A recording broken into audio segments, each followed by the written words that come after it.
अखन अहाँ सब सुनि रहल छी अमर भारती के शानदार प्रस्तुति।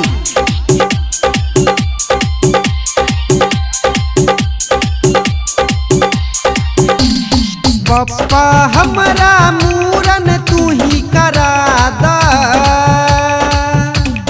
पप्पा हमरा मूरन तू ही करा दा, कि नटुआ नचा दना, कि नटुआ नचा दना। गौवा समाज के आई बेर भोज खिला दा,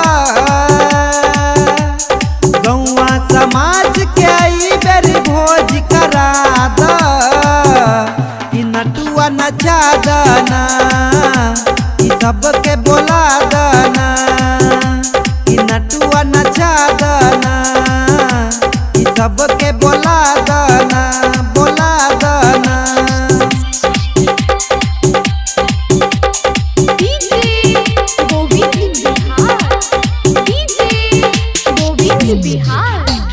मूरन में हम सब मौसी के बोले मौसा मौसी के डांसी करेबै, दुनू के जोरे जोरे डांसी करेबै। जो नहीं नचतै लौआ के दान करबै, जो नहीं नचतै हजमा के दान करबै, कि नटुआ नचा दना, कि सबके बोला दना, बोला दना।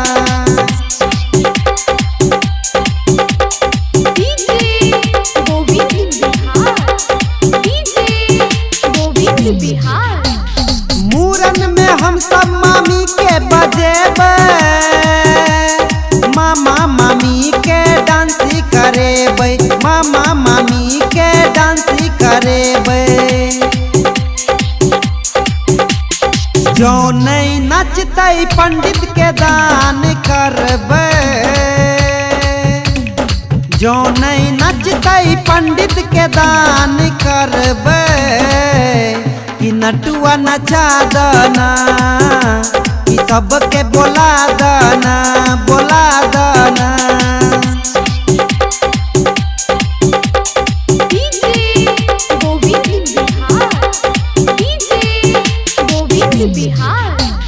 मूरन में हम सब दीदी के बजेबै, फूफा संग जोरे जोरे डांसी करेबै, पीसा संग जोरे जोरे डांसी करेबै।